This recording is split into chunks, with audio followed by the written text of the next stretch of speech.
C1music.fm, The Familiar. It is your host for the evening, Aaron Robinson. You know how we do all day, every day. And it is a new month, October 2nd. And we're about to get it in, man. Tonight, our topic title is Moral Dilemmas. Moral Dilemmas. We blasting off on the Spreaker Network. You know how we do. And we record every Monday night. So if you want to join us on a call, the number to call is 908-316-8630. And if you want to join us internationally, you can join us by going to the web link, meetings.dialpad.com/C1 Productions. With that being said, I am with my panel tonight. What's going on, everybody? How are y'all doing tonight? Doing good. That's what's up. That's what's up. And so we're going to jump right into it. Moral dilemmas. That's the name of our topic for tonight. Moral dilemmas.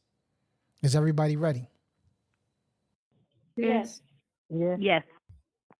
All right, let's do it. Moral dilemmas are situations in which individuals must make difficult choices between competing values or principles, often testing their ethical convictions. As Christians, our approach to moral dilemmas is guided by our faith in God and his teachings. We turn to the Bible for wisdom and guidance, seeking to align our decisions with God's will. 3 scriptures that highlight moral dilemmas in the Bible are as follows. I'm just going to highlight them. Matthew 22, verse 21. It says, "Render to Caesar the things that are Caesar's, and to God the things that are God." This verse underscores the importance of discerning between our civic responsibilities and our spiritual obligations, illustrating the need for wisdom in navigating complex ethical situations. Another scripture, Daniel 3, verse 16 through 18, where we have the story of Shadrach, Meshach, and Abednego, what exemplifies the moral dilemma of obeying earthly authorities versus staying faithful to God's commandments. The unwavering faith and willingness to face the consequences serve as an inspiring example. Then we have Matthew chapter 5, verse 38 to 39, where it says, "You have heard that it was said, an eye for an eye and a tooth for a tooth. But I say to you, do not resist the one who is evil." Jesus' teachings challenges us to respond to wrongdoing with love and forgiveness, even when it's difficult, highlighting the moral dilemma of seeking revenge versus extending grace. In approaching moral dilemmas as Christians, we should earnestly seek God's guidance through prayer and reflection on his word. We must prioritize principles of love, justice, and compassion, while striving to make choices that align with God's overarching plan for our lives. In addition, seeking counsel from fellow believers and spiritual leaders can provide valuable perspectives to navigate challenging ethical decisions with our faith and integrity. With that being said, I want to jump into our story, Moral Dilemmas. I want everybody to welcome to the stage and meet Coach Pierre. He is the coach of the New Hill High School basketball team. And we can substitute this as any school sport, but we're going to use basketball because that's something I used to play. But basketball team where his son plays for his team as a senior. The team is called the Blue Jays and has made it all the way to the championship game. And Coach Pierre's son, Chad, is the star player on the team. All the college recruits will be at the championship game, and this will be the first school title game where they can raise a banner in the school history. It is safe to say that this is a huge game for the school and the city. The game is scheduled for Saturday at 12 p.m. at their home gym. Today is Monday, and they have practice all week for this game. Coach Pierre wants his team to be focused for the game and to also study for midterms exams that are coming up on Wednesday. Coach Pierre wants all of his players to pass the exams, and all the players, along with Coach, made a deal on Monday that if everyone on his team passed their midterms, Coach said that for the player that gets the highest score will receive $100 from him, but the player with the lowest score won't be able to play in a championship game.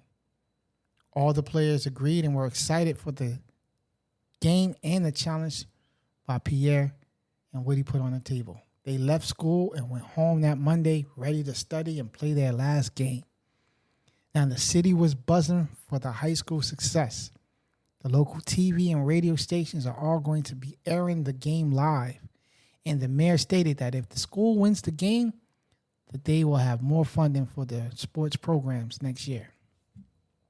Wednesday came around, and all the players took their exams. That Friday, the results came in, and Lawrence, who is a bench player, won that $100. But Chad, the coach's son, had the lowest score on the team. The whole team was disappointed, and because they didn't know how they were going to win the game without Chad, they were sad. It's game day, Saturday, and the rest of the team is in the locker room. Chad is not dressing for this biggest game in his school history because his dad told him that he had made a team group decision and the team and him has to honor it. While in the locker room, the rest of the teammates told Coach Pierre that there is no way they can compete without Chad and that they will not play the game if Chad can't play too. If you were Coach Pierre, what decision would you make for the team and why? The floor is yours. Oh, wow. Talk about some pressure.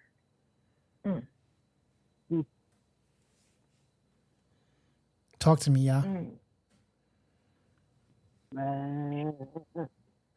Moral dilemmas. The whole team basically just said, like a mutiny, I'm not going to do it if Chad can't play? Yep. They said we have no way to compete without our star player. And the star player is his son. And it's going to be college recruits there and everything.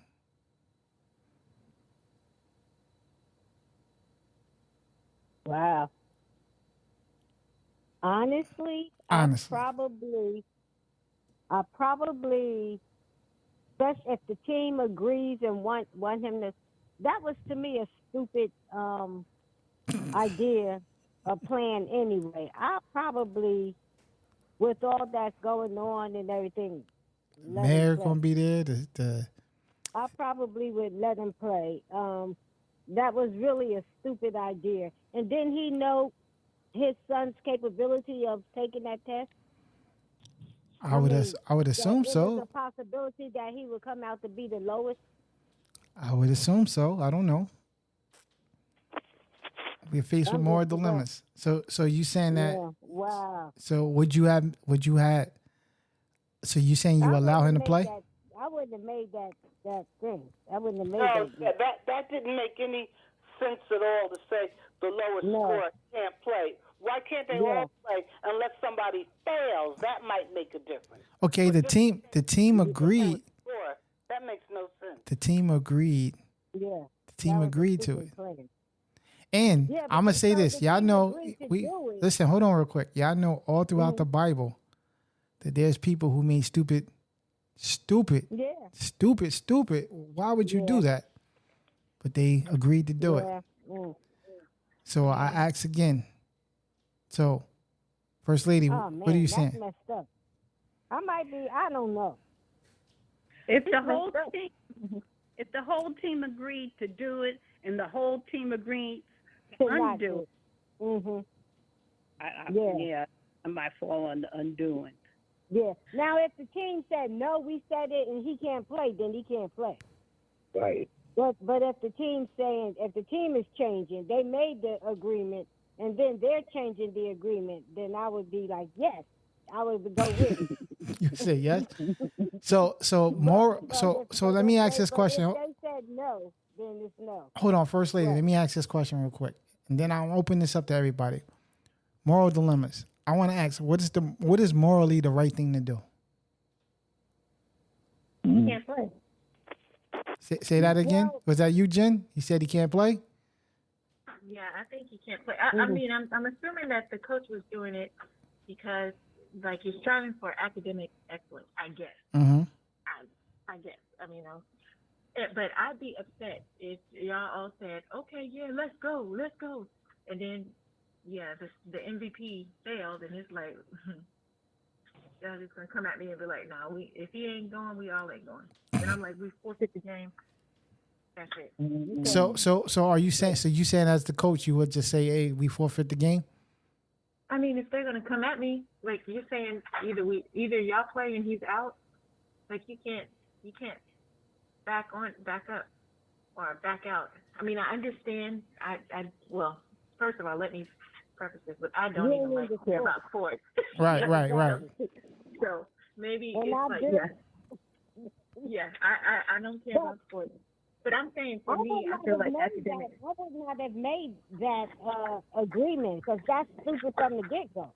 Yeah, it sounds like the first person to come out my front door. You know the ability of your team. You even if you may not have thought that he would come in the bottom, as the lowest, you got to kind of know that he might wind up down there. You got to know a little bit about your kid.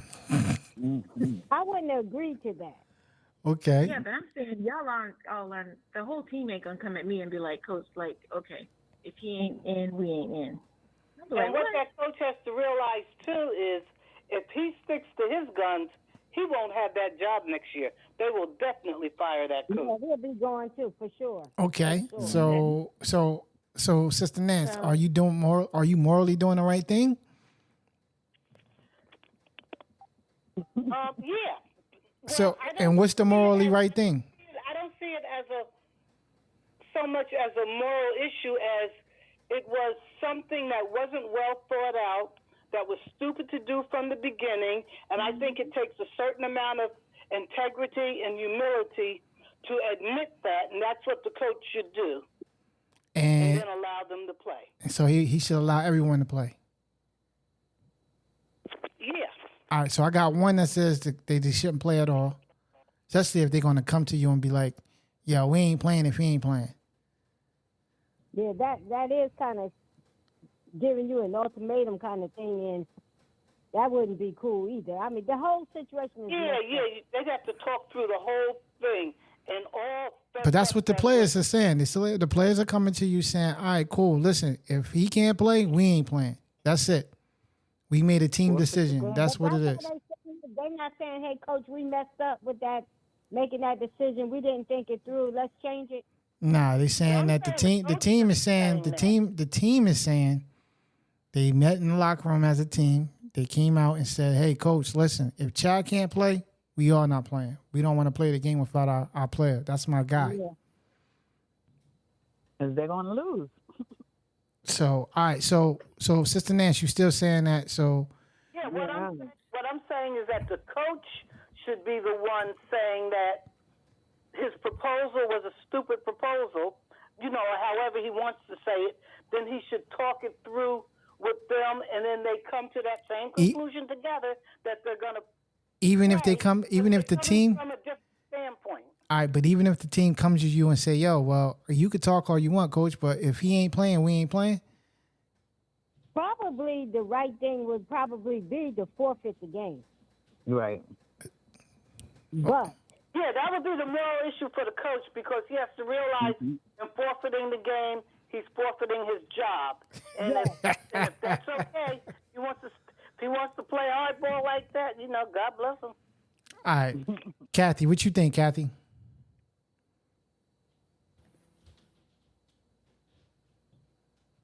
Kathy, you with us? Yeah, I'm here. Okay, for me, I think that was not the coach's decision to decide who's not playing and who has to play and who has not to play.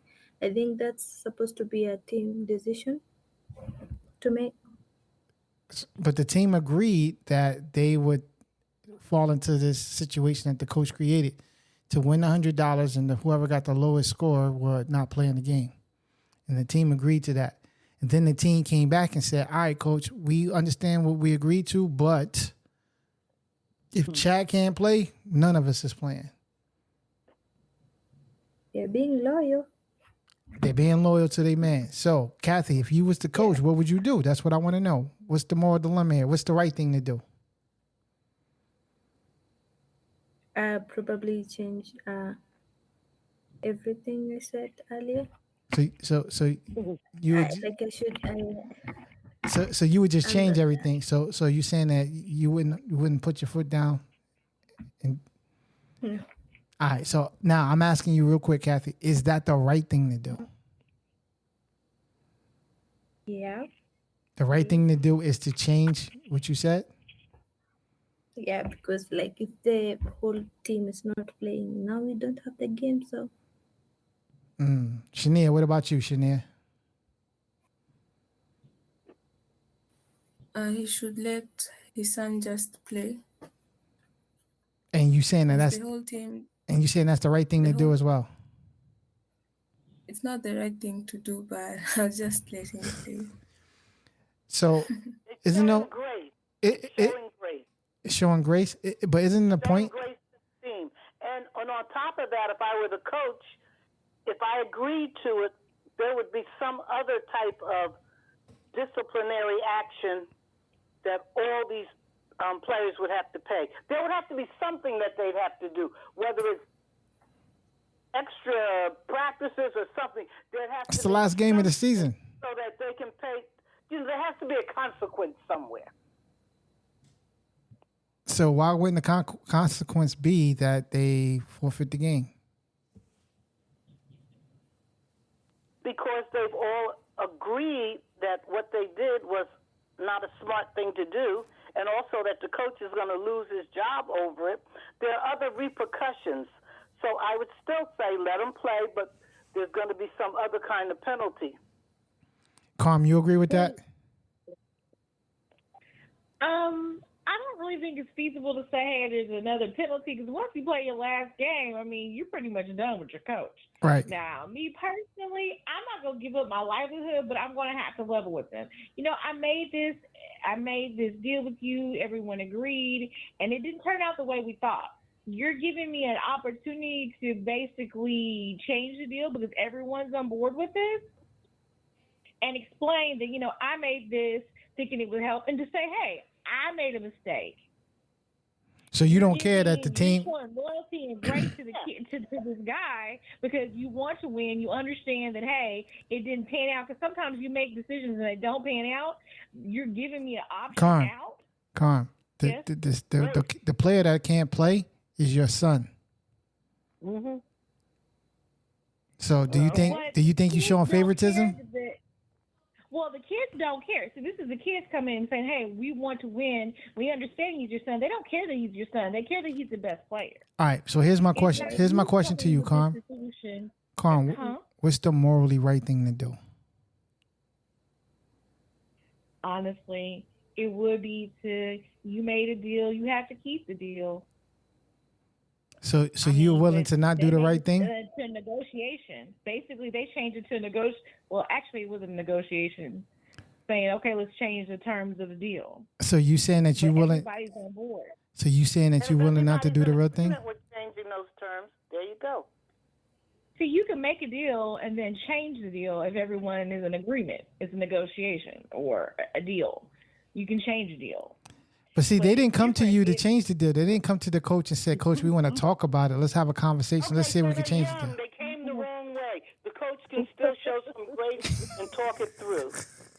Sister Nancy, you are very vibrant about this one right here. Yeah. You gotta pay the rent. You got to pay the rent. So are you doing this for selfish reasons? Are you saying that you're doing it because you got to pay the rent? The way that the kids said it, as opposed to the fact that they said it. So I want to ask you again, Sister Nancy, and then I'm opening up again. Morally, is that the right thing to do? If they're all in change the deal? Yes. Including the coach, I mean, if they're all in agreement. Deals can change. You can realize that something you did wasn't thought through. And, and sometimes you show a little bit of grace and you do something different. I hear you, but the kids ain't coming to change. They saying, yo, we not playing unless Chad playing. That's changing the deal. Okay. Gotcha. Sister Plummer, what about you? Are you going to do the right thing? Yeah. You're not a sports person, I don't believe. So are you going to do the No, right I'm not a sports person at all. Are you going to morally do the right thing, or are you going to say, I'm changing the deal? I think I'm going to change the deal only because of all the other stuff that the repercussions with them not playing. Yeah. I'm gonna change the deal. Yo, why? So let me ask: only if the kids don't show up to play the game, why should you get fired for it? They making a choice. Because he made this stupid deal. That's right, because the coach is the one that brought it up. From the get-go. Yeah, so that's why he's gonna lose his. He's losing his job if they don't play, and if his son does, he's losing his job. Oh man. Or at the very least, getting demoted. So then, I'm saying he got to think of all of that stuff before he make that deal. Okay, hold on now. Hold on. Sister Edna, I want to ask you this question. Your grandson plays basketball, right? Yes. All right. So if you're at the game, you find out what's going on in the locker room, and you find out that your grandson, and you're the only one there. None of the other parents, his parents is not there. You're the guardian for the day, and you find out what's going on. Are you going to go in there and say, all right, hey, because they're going and saying, yeah, we not playing unless he playing. Are you going to go in there and say, boy, you better get in there and play? Or are you standing up with the team and saying, all right, cool, that's what they said. That's what the team is doing? Then, like, you're sitting in the stands right now. And you're trying to find out why the team ain't come out yet. So I will go in to find out what's going on. And once they explain it to me, it's up to, if the team comes to you and say, I'm not going to play, we're going to just not play because Chad can't play. Mm-hmm. No, to me, the rightful thing to do is to let the boys play, because there's promoters at the game. There's different ones that could help the great players. And I don't think just losing a game, it's a game. You can lose the game and still be okay. But in a situation like this, I agree with the other ladies. That was a stupid agreement, especially that your child ability, if he can,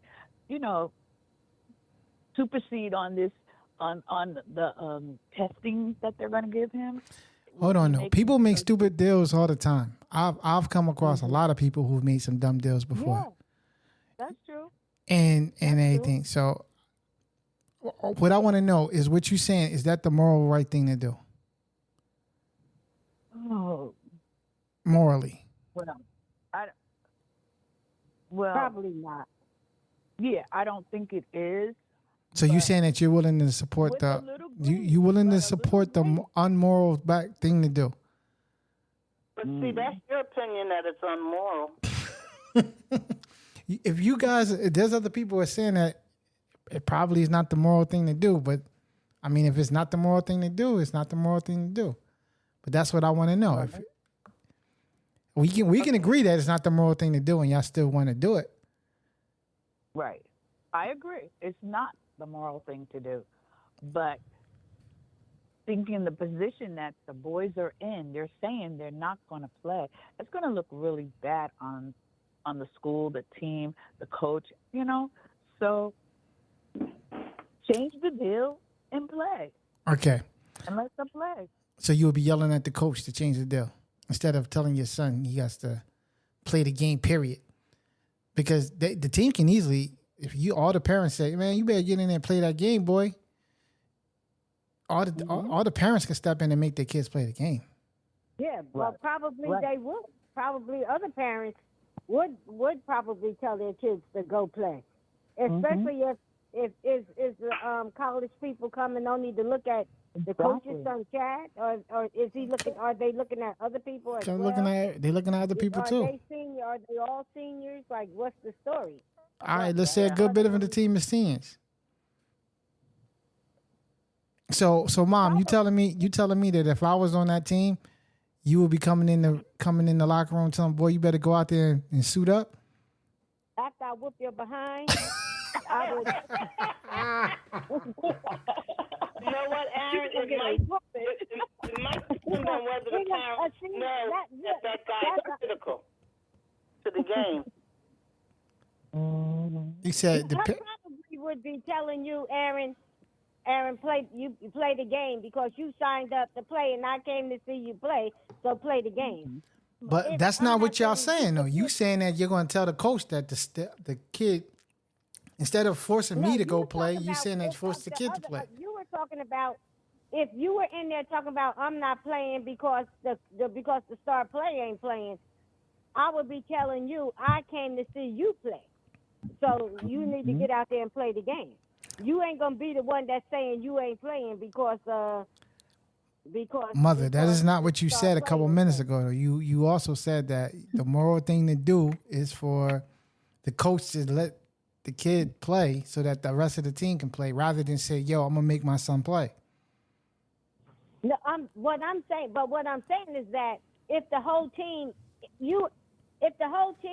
I would hope that the whole team would play, that the coach would agree to play. But I'm saying I would be telling you to shut up the I'm not playing unless he plays thing, because that ain't what you came to that game for.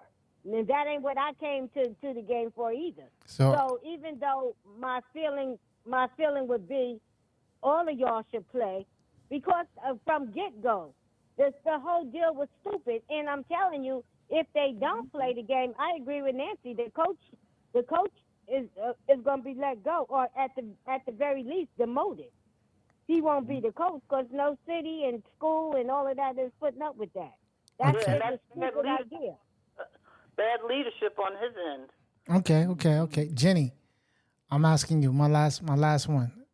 Would you do the moral right thing? Would you make your son play, or would you say that you would tell the coach that he has to make his son play? No. My son was hold on, not you, Jennifer. I'm talking about Jenny. Oh, sorry. Go ahead, Jenny. I believe I would do the morally right thing to do. And what is that? And that is to consult with the other teams, with the other team members, and probably motivate them more. And you gonna motivate the other team parents? Yeah. To say what? That they need to play as a team, and that he can have his son play again. So you will be pushing more of your son to have the coach to have his son play, rather than forcing your son to play? Yeah. Y'all gonna tell another parent to make his kid play, but you're not making your own kid play. That's crazy too. Jennifer, what you was gonna say, Jen? I'm sorry, First Lady, go ahead.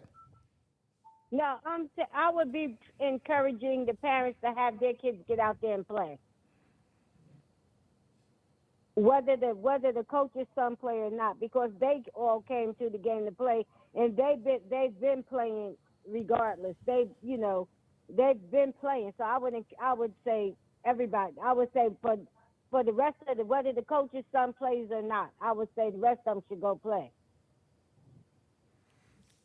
All right, Jen, you wanted to add with Jennifer Evans? You wanted to add to that real quick, Miss Evans? Yeah, my son is playing. So you gonna make your son play? The way you came at the and then plus, if my son is Cam Newton Jr., how you gonna make it to be like his dad if you sitting on the sideline? Somebody else. I mean, he got to play in order for people to see him. If my son is athletic, if he's I mean, if he's there to play, just because his friend didn't get to play, now both of y'all ain't going to the NFL or going to get a scholarship. So what? I mean, I'm sure, you can buy him food or something once you get to the NFL, buy him tickets or whatever. But yeah, and plus I wouldn't have him. I think that was disrespect to the coach. I mean, they did agree. Maybe it was something stupid. Now, if I'm the coach's wife, everybody gonna play. Because we got a mortgage. We got a mortgage. You said your son too will be playing. Yeah, she said if she was the coach's wife, her son too is playing. Yeah, because if they came at me like, you gonna lose your job, then I'm like, just forget it. Like, let them all play. Just forget it. Like, what? Yeah, because I think it is. From that standpoint, I agree. Losing your job and all that kind of stuff. But people would be playing. I would be repenting afterwards, but he'd be playing that game. But as a mother, I would say you guys, like, as a mother, I'd be like, you guys don't disrespect. Like, to me, you come at your like, that's your coach. You're not just gonna buck up to him and be like, he ain't doing it. If he ain't, after you made an agreement, I think that was wrong the way they came at him. What's sad about it, Aaron, is that they're putting so much confidence in that one player. Now, let's say it had been a poor player or a player that wasn't critical to the team, and he got the low score. Then probably nobody be making an issue out of it at all. No. He'd be out. So that's kind of sad. Yeah. That's life. When you look at it from that standpoint, they're doing it because they're not confident enough to go out there and do what they need to do. They feel they need this guy. All right, cool. Before, because I want to jump into our Bible story. So our Bible story is kind of similar to the situation. Old Testament, it's a moral thing. Okay, so it's Old Testament. I want everybody to turn to 1 Samuel chapter 14. I'm reading from the NCV version. We turn into chapter 14, and we're going to start from verse 24. All right, this is 1 Samuel chapter 14, and I'm going to start reading from verse 24, and this is the NCV version, highlighting moral dilemmas. All right, one more time, 1 Samuel chapter 14, verse 24. I am reading from the NCV version. Does everybody have it? Yes. Yes. All right, let's run through this real quick so we can discuss this and discuss what happened. All right, here we go. Verse 24. The men of Israel were miserable that day because Saul had made an oath for all of them. He has said, no one should eat food before evening, before I finish defeating my enemies. If he does, he will be cursed. So no Israelite soldier ate food. Verse 25. Now the army went into the woods where there was some honey on the ground. They came up upon some honey, but no one took any because they were afraid of the oath. Verse 27. Jonathan had not heard of the oath Saul had put on the army, so he dipped the end of his stick into the honey and lifted some out and ate it. Then he felt better. Verse 28. Then one of the soldiers told Jonathan, your father made an oath for all the soldiers. He said, any man who eats today will be cursed. That's why they are so weak. Verse 29, Jonathan said, my father has made trouble for the land. See how much better I feel after just tasting a little of this honey? It would have been much better for the men to eat the food they take from their enemies today. We could have killed more Philistines. That day, the Israelites defeated the Philistines from Michmash to Aijalon. After that, they were very tired. They had taken sheep, cattle, and calves from the Philistines.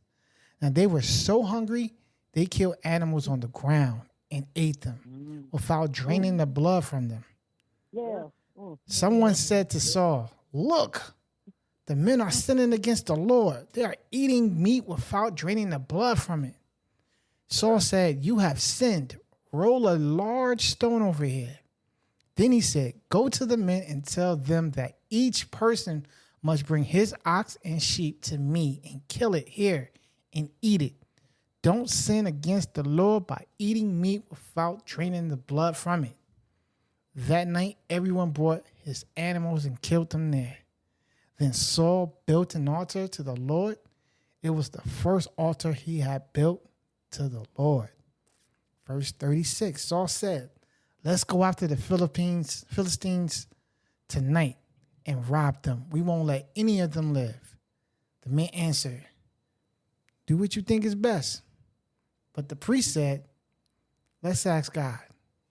Verse 37, so Saul asked God, "Should I chase the Philistines? Would you let us defeat them?" But God did not answer Saul at that time. Then Saul said to all the leaders of his army, "Come here. Let's find out what sin has been done today. As surely as the Lord lives, who has saved Israel, even if my son Jonathan did the sin, he must die." But no one in the army spoke. Ooh. I want to stop right there. Well, one of y'all has said something. Yo, king, your son violated. No, because then he would have killed you. And the Old Testament, like, they killed the messengers with bad news and things. No, it's not my place to tell. So y'all telling y'all wouldn't do the morally right thing to do and be like, yo, the reason why God ain't answering you because you made this stupid deal. We could have killed more. Hey. Like your son is the only one that's feeling good right now. You got a priest with you. The priest got a direct line to God. Yeah, they can talk it out. He can tell you what happened. So that's what they doing. They working it out. But I'm saying, so you wouldn't snitch though. No, the priest has a connection to God, and God will tell him. I don't have to say anything. All right, so you're not saying anything. All right, cool. Here we go. Verse 41. Then Saul prayed to the Lord, the God of Israel, "Give me the right answer." And Saul and Jonathan were picked. The other men went free. Saul said, "Now let us discover if it is I or Jonathan, my son, who is guilty." And Jonathan was picked. Saul said to Jonathan, "Tell me, what have you done?" Jonathan told Saul, "I only tasted a little honey from the end of my stick, and now I must die?" And Saul said, "Jonathan, if you don't die, may God punish me terribly." But the soldier said to Saul, "Must Jonathan die? Never. He is responsible for saving Israel today. As surely as the Lord lives, not even a hair of his head will fall to the ground. Today, Jonathan fought against the Philistines with God's help. So the army saved Jonathan, and he did not die." I want to ask, God didn't answer y'all. You made this stupid deal. God didn't answer y'all. Can the army step up and say, "Hey, nah, Jonathan can't die"? We the people spoke. We have spoken. Is that how that works? Because Saul, he did a about face and said, "Nah, we going home, man. We ain't even gonna try to fight them guys." Verse 46, he just stopped chasing the Philistines. Like, "Yeah, we good. I ain't even trying to go out and battle some more." And then next thing you know, Jonathan is dead because of the situation. So yeah, I'm good. Let's keep it moving. We're going back home, fellas. So I'm asking. He didn't ask God because, God didn't answer him because he made a deal and a curse and all these other things that the fellas was doing that was disrespectful, eating food, killing animals and eating the blood straight from the animals and anything. So I'm asking, can the fellas save him like that? Is that the right thing to do? Did Saul make the morally right decision and save his son? Talk to me, y'all. Sister Nancy, talk to me. Well, wasn't this another example of a stupid oath being made?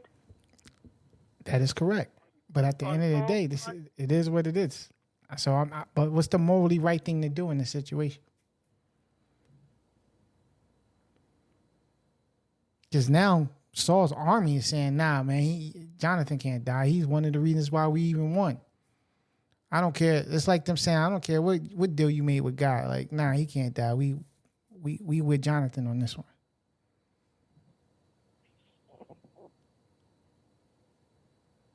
I don't think Jonathan should die either. But I think what should happen is the men should go to God. Because God's not hearing Saul. Because Saul only comes to God when he gets in a pinch and he thinks he can't get out of. So the men should go to God. Okay. And Jonathan wasn't the only one, or wasn't the one eating all these dead animals without draining the blood. Wasn't all of them doing that? The whole army people, the army? Yeah, but I'm saying the sin, he committed the sin by eating the honey from the very beginning. But he didn't know. The scripture says he didn't know. He didn't know his father had said that. And he said that his father made that stupid. He said he was the one had strength. The rest of them didn't have strength. Because they said Jonathan fought against the Philistines with God's help. Yeah, because he had strength. Because he ate. He pretty much. I don't know what you want to say. Disobeyed. He didn't know. But he didn't. He didn't disobey his dad because he didn't know he said it. This is true. This is what I'm saying. But at the end of the day, should he have died? His father made a dumb decision. No, he shouldn't have died. No, his dad should have died. Oh man, the king should have died. That, but I wasn't gonna say it. You was thinking that? I made that stupid decision. He would have saved David a whole lot of problems. No, that was stupid. And he even said, even if it's my son. Yeah, that's what he said. So I'm saying, what's the morally right thing to do? But he said that not knowing that it was his son, because he wouldn't have said that. At that point in time, it was only him and his son. Mm-hmm. So let me ask this question then. Shania, I want you to answer this. Do you think Saul, if he would have been the one picked, do you think he would have volunteered to kill himself? Sacrifice himself? No. Because he might would have. You think he would have? He did in the end. Well, for him to say, if it's me or my son. All right, well, cool. Well, the only reason why his son stayed alive was because his men was, do you think he really would have sacrificed his son? Yeah, the reason why, the army fought for him to stay alive. Then no, don't. All right, but cool. But if they wouldn't have, do you think he would have sacrificed his son? No. Oh, he may have, since he said it. Because Jonathan was like his favorite son out of all the sons. He was the one that did great things. He had a couple of sons. Reminded me of, I forget the guy in the Bible who was saying, was going out to fight, and he's going to sacrifice his daughter. Right. And when he came, whoever comes out, and his daughter, he did sacrifice his daughter. He did. Yeah. He did. Yeah. And y'all all said if that was your husband, we would have killed him.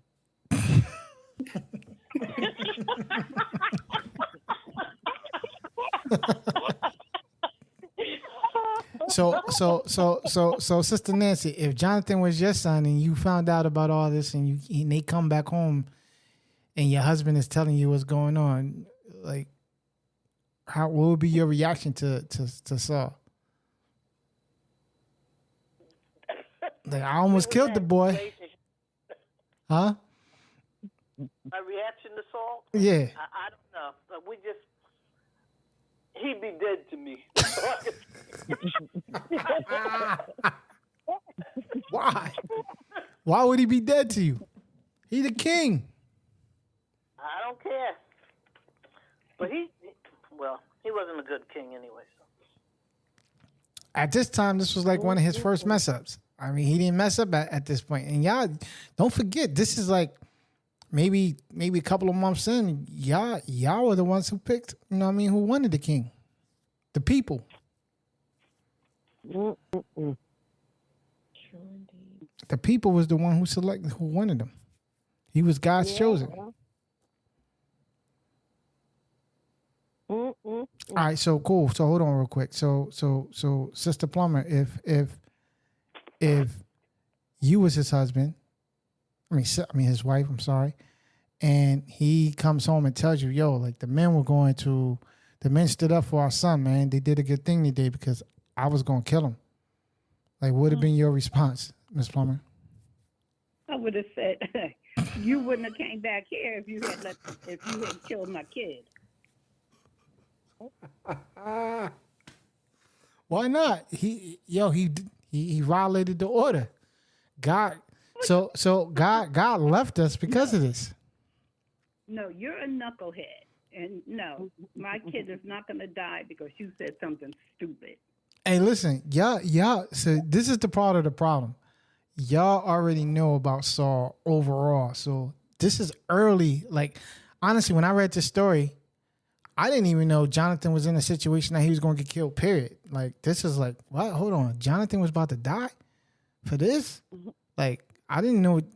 Like, this is a story that's one of those, undercard stories. I didn't know that Jonathan was at some point in time was about to die because of this. This is right before Jonathan did another stupid thing and went with his armor men to go fight the Philistines. And they had to decide if the Philistines were going to come and chase him, after that. So this is around that time when Jonathan was doing some, making some unwise decisions. Even though even in this story, God was with him. I mean, he did make some bogus decisions. Like father, like son.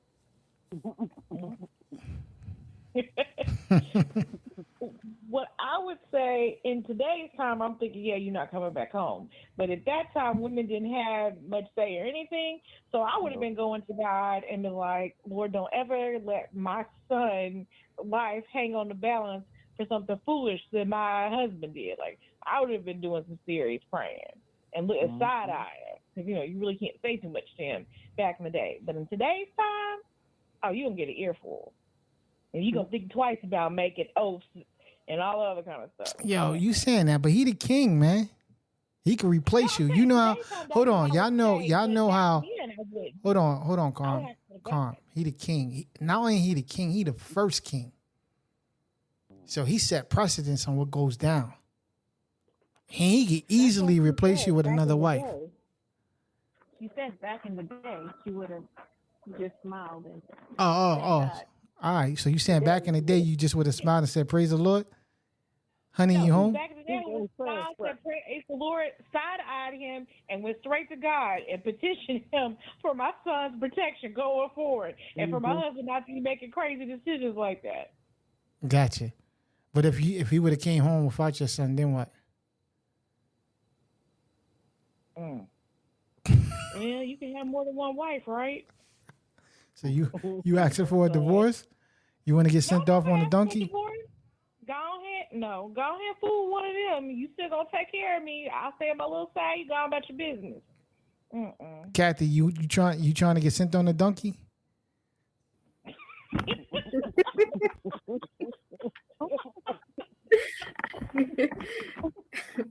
Your son don't come back. His son don't come back because he ate some honey. Back then, yeah, they had no choice, really. Whatever he did, he did. They had no choice, the women.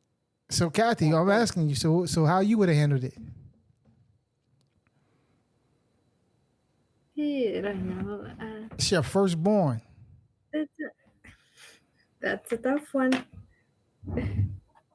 I know. I'm asking you though, and on top of that, if you ask him why was this taking place, and he said, "Oh, I told everybody they can't eat nothing." Like, and that was stupid. I told everybody they can't eat nothing. Jonathan, did you tell him? Like, did he hear it? Everybody heard it. How everybody heard it except Jonathan? Well, how he didn't hear it, because the scripture says he didn't hear it. I know. I'm just saying. I don't know what Jonathan was doing. I don't know. I'm just saying he didn't hear it. How did everybody stand around and everybody watch him didn't hear it, put it to his mouth, eat it, and still didn't say anything? Yeah, right. Yeah. They should have knocked it out of his head and told him why he didn't eat it. grown men. Because he was the only one that would have energy to really, like, as they said, yo, Jonathan, why he got to die? He was the one that was just kicking butt. But again, Kathy, I want to know, Kathy. So, you come. So, like, if he would have morally do what he said he was going to do and honor his, because he said either him, like, would you have been comfortable with either him or your son not coming home? My son coming home and him, you can just stay there. So you cool with your husband not? You know what I'm saying?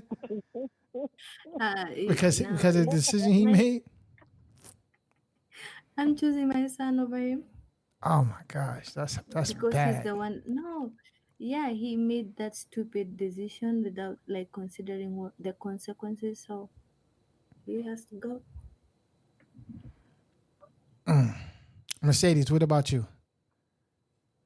Yeah, I'm standing the same with Kat. So you would choose your son over your husband? Yes, absolutely. Wow. Is there anyone that would stand by their husband? Going once? That's a tough one. It depends. I might. I don't know. But I would be fired up. I mean, because technically speaking, your husband is trying to do the right thing. He's trying to talk to God. He's seeking God. I mean, isn't that what you do when you get in a crisis? You seek God for an answer. You're supposed to seek God before you wait till you speak. So, you wait till he speak. You wait till you ain't no need of asking him if you're not gonna wait for an answer. He said, "I'm only human." Mm-hmm. Okay. Y'all not trying to hear that? So every time you ask God, you wait till God answers before you make a move? Say what? Did he seek God before he made the move, or did he come to God after he messed things up? I'm just asking. I don't know. I think when I read this, what happened was, or what was going on, was at this time, Samuel was the one that would talk to God for them. And Samuel was not around, so he had to make decisions on his own. So Samuel didn't come until after God told Samuel that he has to anoint someone else. Like after they selected the king, Samuel kind of like, all right, y'all got my sons here. You king now. This is what y'all asked for. I'm going to go by the countryside and live my life. So that's what Samuel did. He disappeared. And now Saul have to make some of these decisions on his own. And normally he would hear from Samuel first before. Like in the beginning, Samuel like kind Saul didn't know to go to God? When you're saying he had to make these decisions on his own? Well, Samuel was mainly the person. Samuel's out of the picture. But Saul didn't know that there's a God? Well, the first couple of things he did, Samuel did do it the right way, and Samuel did. Saul did ask Samuel, but Samuel after, Samuel like, all right, you the king now, man. Like, you gotta let's keep the narrative in place. It's not like Saul wanted. Saul was chosen. He ran away. He didn't want to be king. Right. You know what I mean? He kind of was like forced to be king. His first act as king, when it's all said and done, was to, and I wanted to do a Bible story about this, but some of the people from Israel went to, I forgot the place, and asked, like, yo, if y'all, either allow us to be a part of your situation, or you could take one of our eyes or something like that. You know what I'm saying? If you take one of our eyes, we'll allow you, whatever. I forgot what the situation was. It was making a deal, and so the people was like, yo, we'll get back to you in a couple of days and let you know what we want to do. And then when Saul found out, he set him up. That was his first act as a king, to save his people. But they were making some stupid deals. You can take my eye. I mean, that's stupid. Yeah. They was trying to live, man. Give them some sheep and cattle, not your eye. Yeah. All right, cool. So going back to this real quick. So you're saying on the basketball team, Is anybody changing the answer? What is the moral right thing to do?